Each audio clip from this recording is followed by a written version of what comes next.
Welcome back दोस्तों।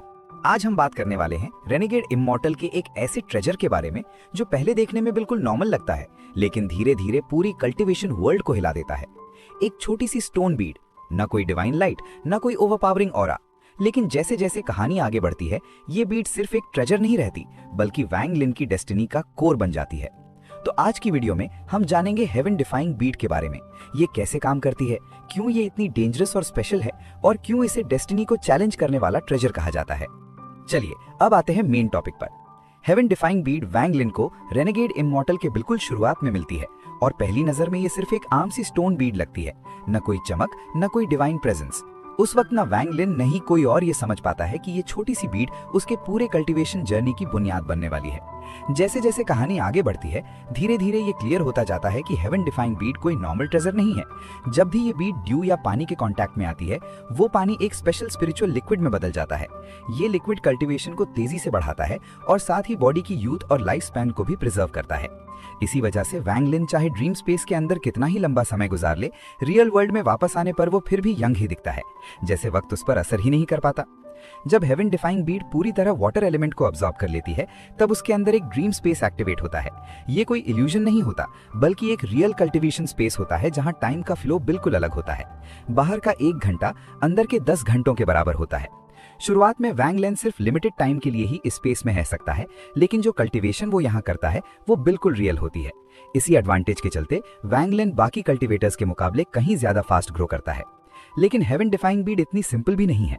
ये तब तक वैंग लिन को अपना असली ओनर एक्सेप्ट नहीं करती जब तक पांचों elements metal, would, water, fire और अर्थ पूरी तरह अब्सॉर्ब न हो जाएं। जैसे जैसे ये एलिमेंट्स कंप्लीट होते जाते हैं, ड्रीम स्पेस का टाइम रेशियो और स्पिरिचुअल लिक्विड की क्वालिटी दोनों ही बेहतर होती जाती हैं।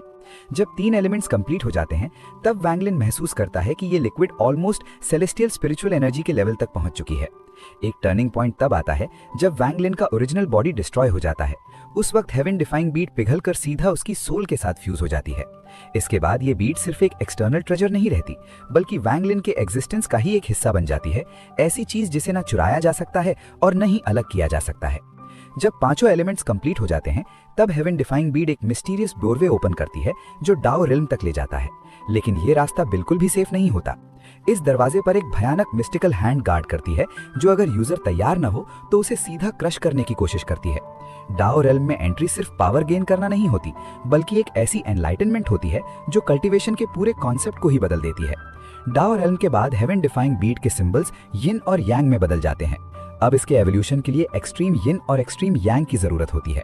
जब बीड को काफी यांग मिल जाता है, तब वही मिस्टिकल हैंड डाओ रेल्म से बाहर आकर निर्वाणा शैटरर जैसे पावरफुल कल्टीवेटर्स को भी आसानी से ओवरपावर कर लेती है और उनकी एनर्जी अब्सॉर्ब कर लेती है।